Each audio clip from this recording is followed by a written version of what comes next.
Hello students and welcome back to our channel excellent learning point. तो बच्चों, आज की इस वीडियो में हम क्लास 10th का वर्कशीट नंबर 75 करने जा रहे हैं मैथमेटिक्स का।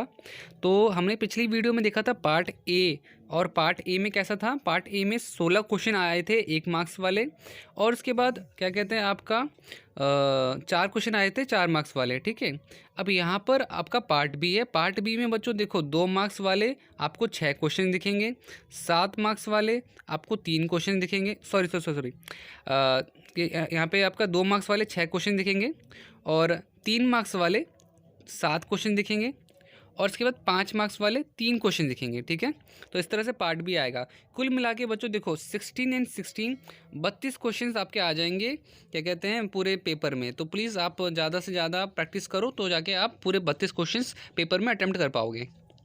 अब देखो यहाँ पे हमारा पहला क्वेश्चन है, find out if given triangle are similar, if yes then write the sequence of the similarity. बच्चों अगर ये सिमिलर है कि नहीं ये हमें बताना है। ठीक, तो देखो बच्चों यहाँ पे सॉल्यूशन 1 में हम क्या करेंगे, हम पहले ना ट्राइंगल डी ई एफ को लेते हैं। तो हमें पता है कि किसी भी ट्राइंगल्स के तीनों एंगल का सम क्या होता है 180 डिग्री होता है, और वो क्या होता है जो प्रॉपर्टी क्या लगती है, हम लगाते हैं एंगल सम प्रॉपर्टी। ठीक है, तो यहाँ पे एफ मिसिंग था, हमें फर्स्ट फिगर में हमें एफ मिसिंग था, तो हम एफ निकाल लेंगे। एफ हमारा 180 माइनस 70 प्लस 71, मतलब कि 180 में से हम 70 और 71 माइनस कर देंगे, तो हमारा 180 में से माइनस 141 कर देंगे, 39 आ जाएगा। ठीक है,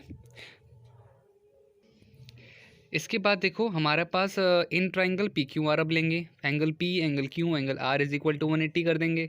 और यहाँ पर बच्चों फिर देखो हम आगे क्या करते हैं, तो हम सारे एंगल्स का सम कर देते हैं। ठीक है, क्यू हमें मिसिंग था तो हम क्यू निकालेंगे। क्यू 180 माइनस 69 प्लस 71, तो 180 में से 110 जाएंगे, 70 बचेंगे। तो हमने ये देखा बच्चों कि हमारे जो एंगल्स हैं हम लिखेंगे in triangle D E F and P Q R. D बराबर क्यू होगा, ई बराबर आर होगा, एफ बराबर पी होगा, hence D E F similar to Q R P. ठीक है, तो बच्चों अब आते हैं सेकंड क्वेश्चन में। सेकंड क्वेश्चन में देखो हमारा कंस्ट्रक्शन चैप्टर में से है, divide the line segment A B is equal to 8 centimetre और रेशियो है 1:3। तो ये कैसे होगा, तो इसको हम आंसर में देखते हैं, तो जाके हमें और अच्छे से समझ में आएगा। तो बच्चों सेकंड क्वेश्चन में देखो आपको बोला जा रहा है कि एक ए बी लाइन हमें 8 सेंटीमीटर की खींचनी है, और उसको किस में बांटना है बच्चों, तो 1:3 में बांटना है। ठीक है, तो हमने बच्चों देखो ये कर रखा है, इसको थोड़ा सा मैं ऐसे कर लेता हूँ ताकि आपको समझ दिखाई दे अच्छे से। तो ये दिख रहा होगा आपको बच्चों ये सारी चीज़ें बता रखी हैं, इसमें कैसे करते हैं। हमने ये कंस्ट्रक्शन वाला पूरा चैप्टर कर रखा था। तो ये देखो आपको दिख रहा होगा डायग्राम कुछ इस तरह से बनाना है। 8 सेंटीमीटर की लाइन खींचनी है, एक लाइन इधर से क्लिक करनी है, फिर एक लाइन आपको नीचे में बनानी है। ठीक है, और हमसे बोला जा रहा था 1:3, तो हम एक आर्क यहाँ पे 1 का काटेंगे और इधर 3 आर्क काटेंगे। ठीक है, और यहाँ से यहाँ हम जोड़ देंगे तो हमारा बन जाएगा। ठीक है, तो ये हमारा बच्चों सेकंड क्वेश्चन हो जाएगा। ठीक है, तो ये आपको पूरा स्क्रीन पे पूरा फुल क्वेश्चन दिख रहा होगा अब। ओके, क्वेश्चन नंबर थर्ड जो है हमारा, in the given figure M N O P is a square of side 14 centimetre, find the area of shaded region. ठीक है, तो हमसे बोला जा रहा है ये जो शेडेड रीजन है, मतलब ये जो शेडेड पार्ट है इसका एरिया निकालना है। तो बच्चों आप सिंपल सी बात समझो कि अगर ये आपका 14 है, ठीक है, तो 14 है तो इतना क्या होगा, इतना 7 होगा। अब इसमें से आपको 3 दे रखा है कि ये इतना 3 है, तो फिर इतना क्या होगा, 4 होगा। ठीक है, तो बेसिकली आपके पास एक ही तो एक स्क्वायर सा बन रहा है। ठीक है, एक ही स्क्वायर सा बन रहा है, और उसके बाद आपके पास 4 सेमी सर्कल्स दिख रहे हैं।